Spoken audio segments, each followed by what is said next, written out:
Hello, everybody. Welcome to my review of the Archeon Tarot.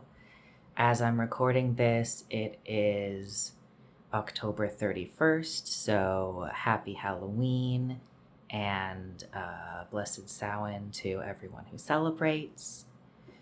I'm really excited about today's video because this deck is actually the first deck that I've ever had, so I have quite a few things to say about it. I've had this deck for over a decade, so it has held a really special place for me in my life and in my library. As you can see, I don't have the box here. I don't know where the box that it came with is. It was getting really old and really worn. It's just one of those standard cardboard boxes. I think it might have had the star card on the front of it. I do still have this extra card that came inside the package.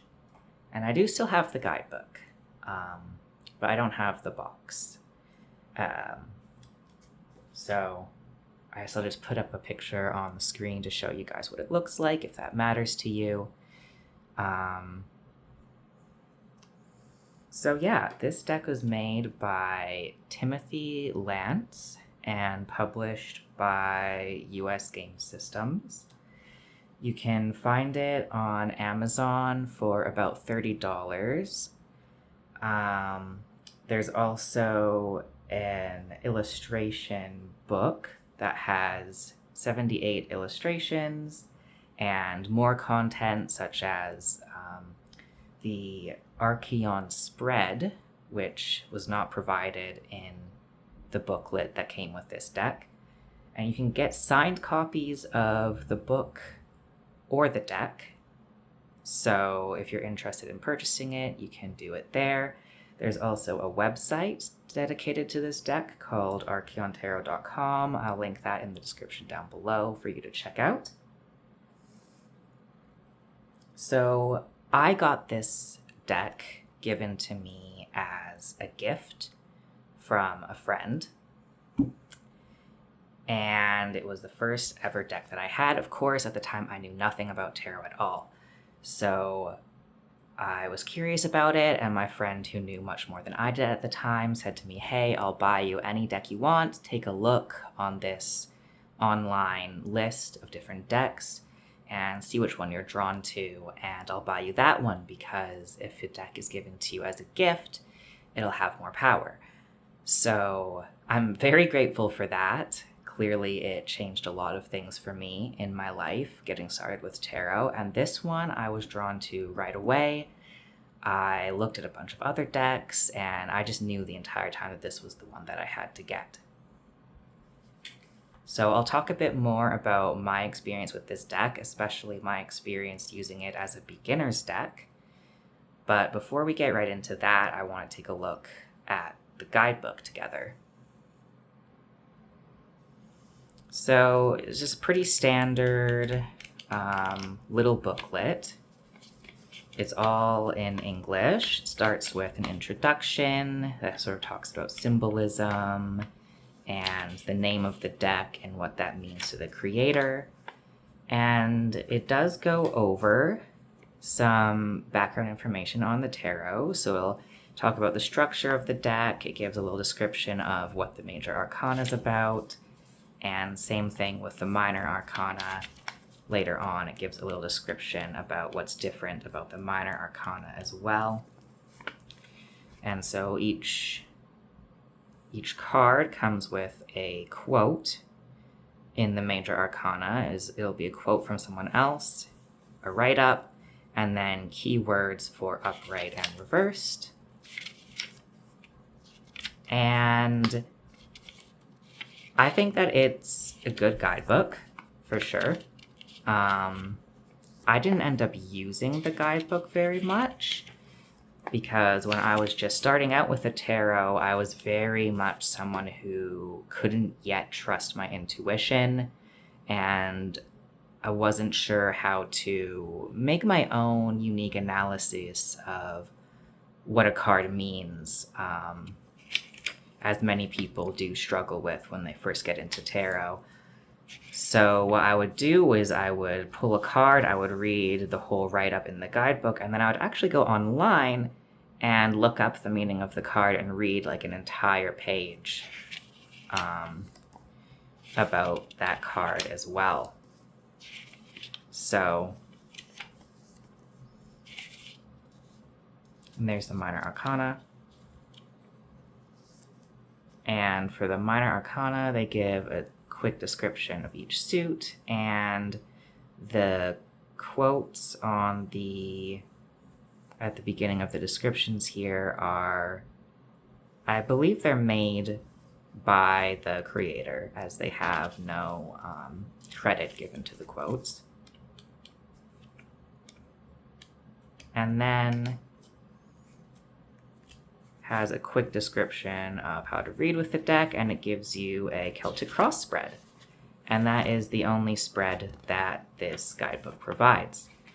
So this is how I learned how to do Celtic cross spreads, as I was learning as a reader. And because I didn't know any other spreads for a long time, I was only doing Celtic cross spreads. I find that this version of the Celtic cross works perfectly fine. To this day, the way that I read Celtic cross spread is still very similar, if not exactly the same as how it is in this guidebook. So enough about that, let's look at the cards.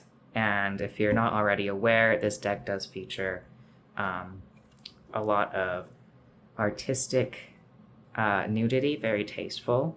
But, you know, if you don't want to see that, then I guess this isn't the deck for you. So my experience reading with this deck as my first ever deck is kind of interesting. I fell in love with this deck for the artwork and the style of it. I love all of the different textures that go into the deck. I love how it feels. I fell in love with the borders around the edges and the backing as well. I love how it has this, everything about it has this sort of ancient, mystical feel. I wanted my first deck to feel like it was something magical, and that really is how this deck feels for me. Even today, after all this time using it, I still will get really sucked in to this deck and just that magical feeling that it carries. It's very inspiring to me as a reader in that way. Would I say that it was the right deck to pick for my first tarot deck? Maybe not. I had a really hard time reading with this deck because a lot of, or maybe around 50%, I'm not sure, but a good portion of this deck strays from the symbolism in like Rider-Waite style decks in a way that made it difficult for me to associate the meaning of the card with the images on the card. And that's why I would always take that extra step to research the card after I'd pulled it. But I also did extra research on every card that I pulled because I was really afraid of coming to a wrong answer, even though I was just reading for myself for the first few years. You can see the strength card here is quite traditional in that Rider-Waite sense, but some of them are a little more abstract, and the colors are very dark, so it has a very serious energy to it. I will say, when you're reading with this deck, that it does not play around. It can be really blunt. I've had times with this deck where I was expecting, to be treated softly, and that just wasn't happening. It was like, no, here's what you need to know. Just gives it to me straight. Is that tough love kind of energy. But then I've also had the opposite, where I've come to this deck and been like, man, this deck is going to tell me to get my act together. And it's actually been surprisingly sweet and encouraging. So I am a believer that every deck has its own sort of personality. Every tarot deck has its own way of communicating messages to you. And that is much like people who have their own personalities and their own energies and their own way of communicating things to you and their own sort of style of expression. So I find that the personality of this deck is very intriguing. It makes you really want to learn more about the situation at hand. It makes you want to learn more about tarot as a whole, and I just love this Tower card. But it also can be so blunt when it thinks that it needs to be.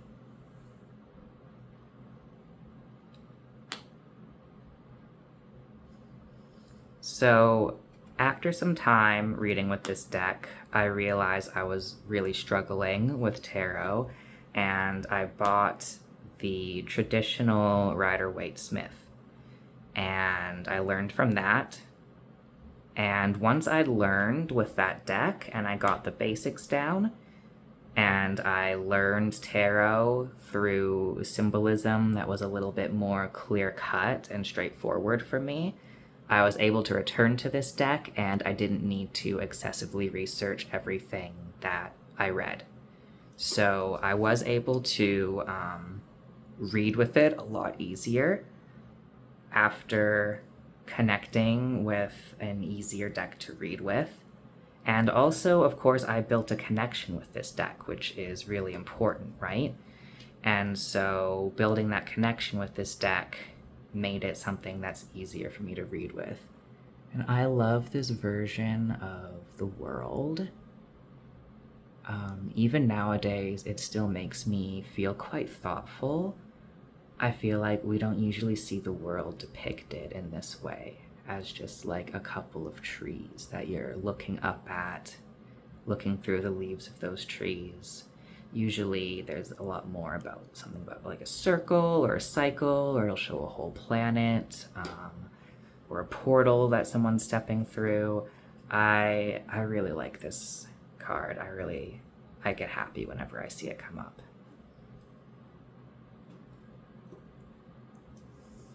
Another thing about this deck is that you'll notice as we're going into the suits now that it doesn't necessarily stick to stereotypical colors for the suit at hand. This wand has got that kind of browny red color to it. This deck in general loves to use rustic, warm colors. Even in the cups, you'll notice when we get to the cups. But it doesn't color code each suit the way that many other decks will. You'll see blue cards like this one in the wand suit. You'll see red cards in the cups. And I find that quite refreshing now after having owned other decks and coming back to this one. I do like seeing the variety of colors, and see, this is a really good example of a card that would not be as easy for an absolute beginner to grasp a hold of and say, yes, this is the Three of Wands. It is a Pegasus. You don't normally see that. So I think it's an amazing deck for people who are really experienced, and I think you can have it as a beginner deck, but you might struggle like I had in the past with it, especially if you haven't developed your intuition in other ways prior to starting with tarot. I love this Four of Wands. Oh, I can just hear this card, It's beautiful. Five of Wands.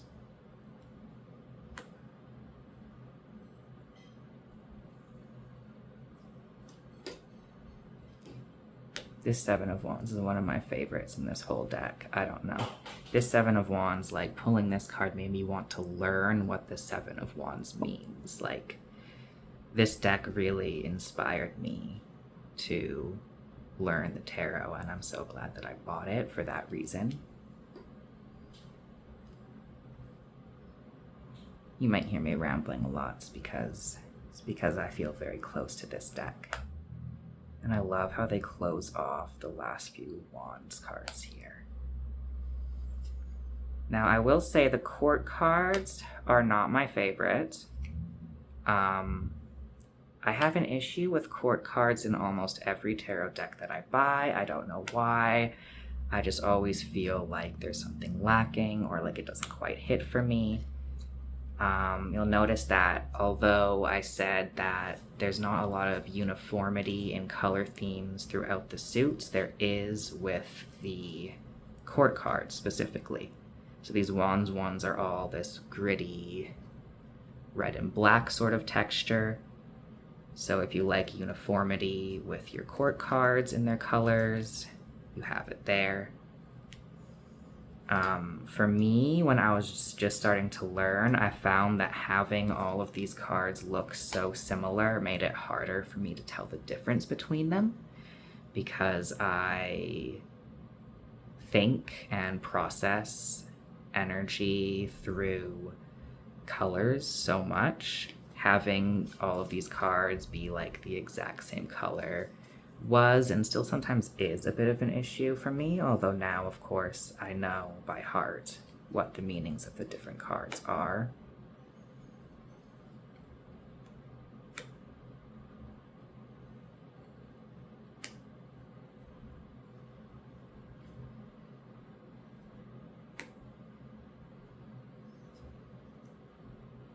There's just something so magical to me about this deck, and it never goes away.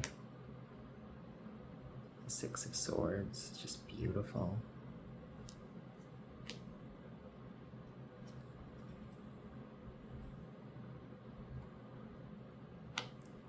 Looking at these cards, it brings up a lot of contemplation for me. They're definitely cards that after you pull them, you can just sit and stare at for a long time, just thinking, just pondering. It can take me to a very contemplative, meditative state. This card, this Knight of Swords, looks so much like Elliot Page. That is the only thing I think of when I first see the card, to the point where I would always misread it as the Page of Swords because of Elliot Page. So shout out to Elliot Page. And once again, with the Court cards, they're this sort of uniform color, and the swords, they're like this gray, red kind of tone. There's some greens in there. It matches the border quite well. Personally, I'm a fan of the border.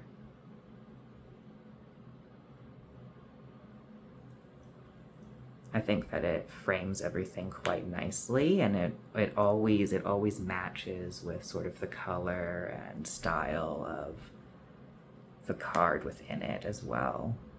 So as you can see, we've got some bright reds in the cups. It's not all about blue. I love how these glasses are like stained wine glasses kind of color. It's just wonderful.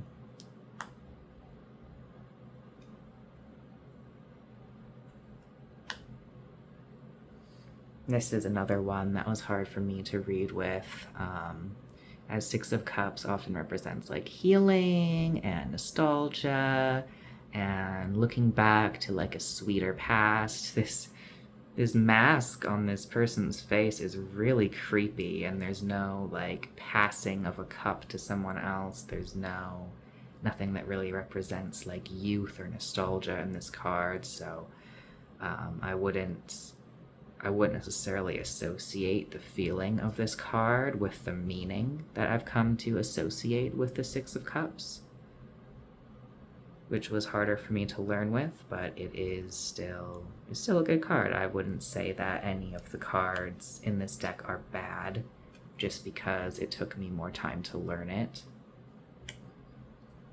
I will say this deck understands me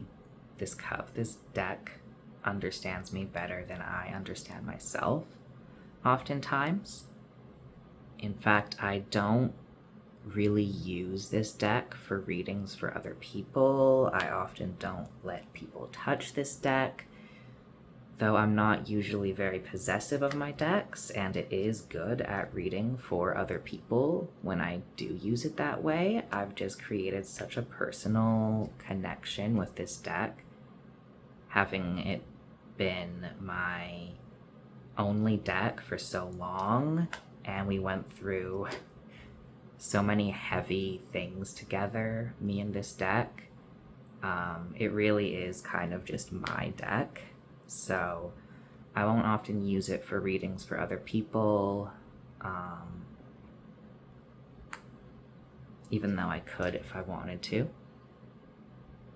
And if you do happen to get a reading with me and you would like me to use this deck, you can ask. There's a very, very low chance that I would decline to do that. If you feel drawn to this deck, then you should get a reading with it. Nothing wrong with that. It's a very good deck for shadow work. That's the main thing that this deck pulls up for me, is it makes me confront the shadow. It really does have those dark colors and that somber, like, serious energy that you can kind of just really sink into. So that, alongside the tough love sort of messages that it brings, makes it an amazing deck for shadow work, shadow-related readings. I also use this deck a lot for, like, personal readings, personal issues in my life, interpersonal issues, spiritual issues, what is my destiny sort of questions. And it worked really well for all of those things. I think it would do well for career readings as well, but I used this deck the most when I was a teenager.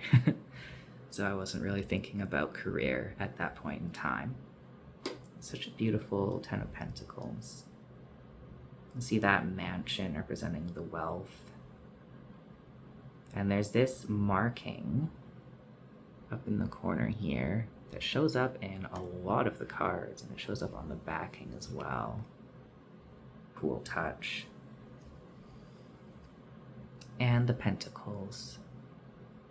Court cards.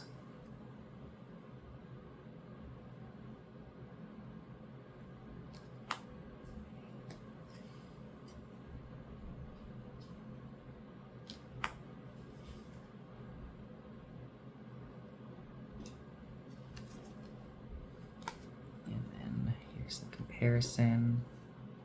They're all very golden in color for the court cards for the Pentacles. One amazing thing about this deck is you'll notice it's not actually that damaged despite how much I've read with it. When I started with tarot, I would shuffle my cards so roughly. And I had no idea how rough I was being with my cards until I bought other decks. Because this deck, you can shuffle any which way. It doesn't matter. It feels fine no matter which way you shuffle it. Like, some decks I find prefer to be shuffled in other ways, whether it's because of the cardstock or maybe it's just one of those deck personality things. But this deck does not care. You know, you can overhand shuffle it, you can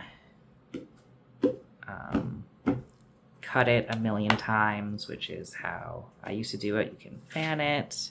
Well, that was a pretty bad example of a fan, but, you know, you can fan it. Works great that way. You can shuffle all of the cards face down on the table, which I'm not going to do right now because that'll make a mess. And it works either way. The method that I started using when I started reading was what I call smushing, where I would just take a couple chunks of this deck and like smush them back in together. And I didn't think I was doing it very rough. I still don't think I do it very rough, but this deck was perfectly able to handle that method of shuffling. It wasn't until I got other decks and tried smushing the decks to shuffle them that I realized all these other decks that were chipping right away. Like I was getting huge chunks off the backs of my cards and stuff like that, or the cards were warping a lot as I shuffled them. And I was like, wow, this new deck that I got must be really cheaply made. Like, this is absurd. I'm just trying to shuffle it. It wasn't until I bought maybe like 3 or 4 new decks that I realized, no, it's actually this deck that is the outlier. It's actually this one that is just really durable and really sturdy and does not mind any which way that I shuffle it. So if you are rough-handed with your shuffling, this is a great deck for you. That being said, once again, I have had this deck for over a decade, so the card stock that they use for it now might be a little bit different. I'm not sure. So if you get a copy of this deck and it does not hold up to your rough shuffling, sorry for the disappointment. I guess every deck is going to be a little bit special.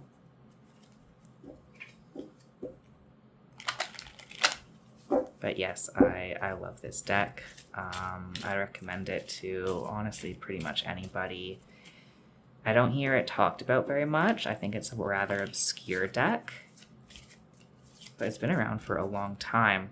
Now, I normally use this deck by itself, so in terms of pairing it with other decks, I'm not sure.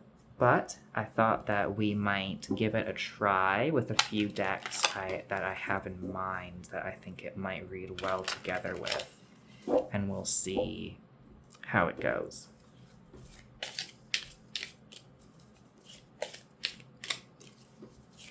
So I'm going to just make sure to shuffle this really well before we get into the reading part of the video.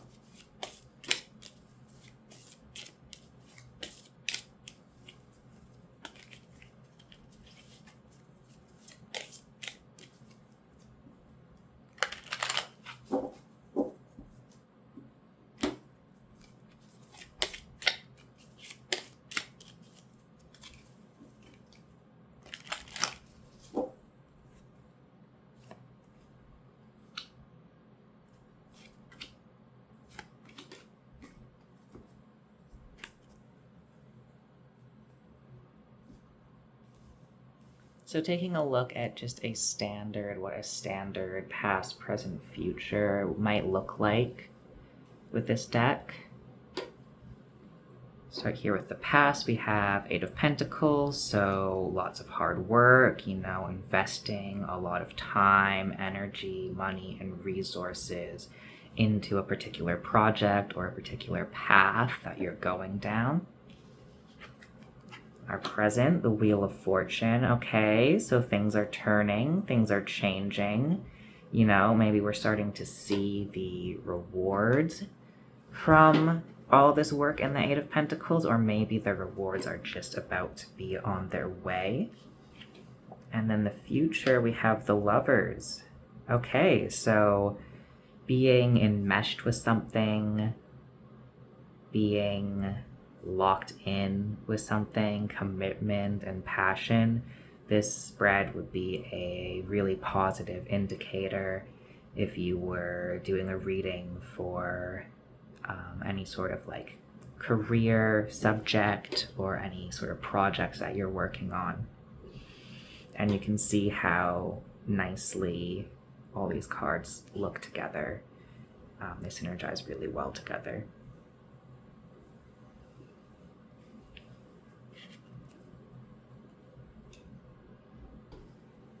So the first deck that I wanted to try with the Archeon Tarot is the Raven's Prophecy Tarot. So you can see it has like this oil pastel painting kind of art style to it that I think would pair really nicely with the sort of textured feel of the Archeon Tarot. And it also has this nice orange border, and it's also a deck that works really well for shadow work and getting into deep and personal subjects.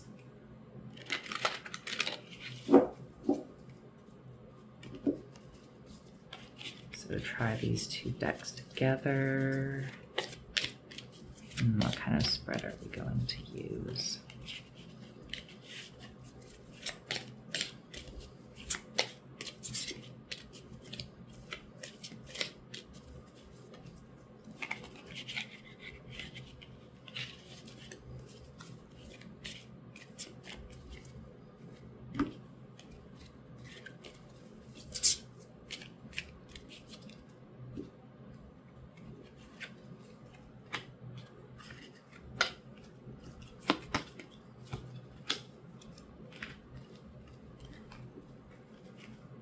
I'm going to do a little 4-card one here so we can get 2 of each card. A little balance.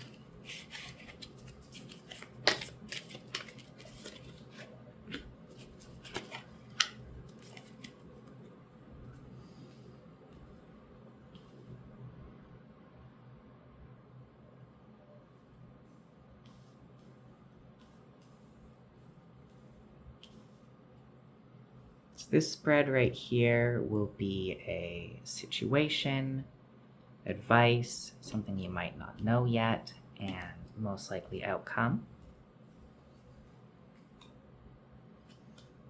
Situation, 8 of Wands, so something really overwhelming, something that's happening really fast. Maybe you feel like it's happening too fast, or like you can't keep up with life, or that you can't keep up with maybe a job or a really troubling relationship issue that you're having.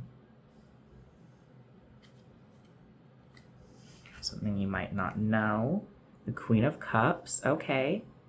So about empathy and caring. Let's flip up this one as well. We also have the Herald of Pentacles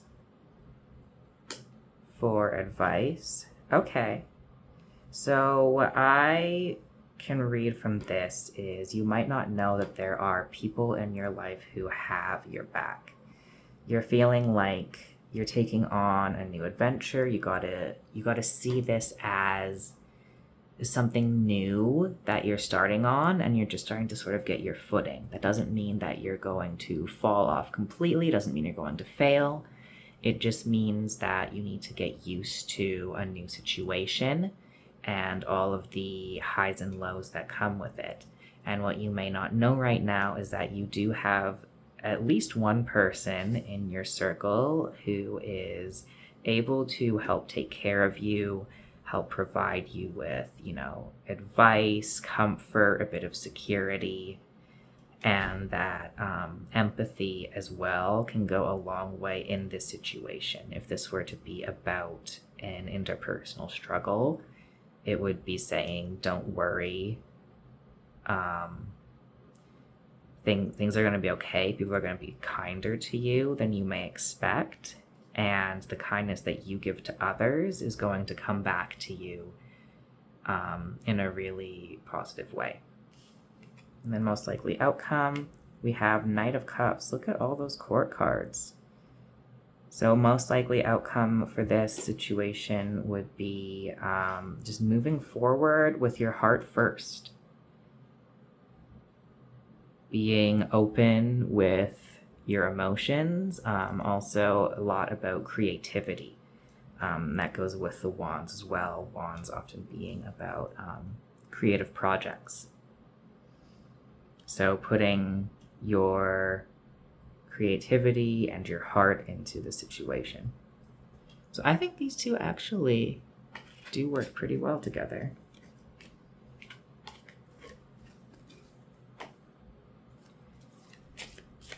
Since the recommended spread for this deck in the guidebook is just a Celtic Cross, and that's quite a large spread, I won't be doing that in this video.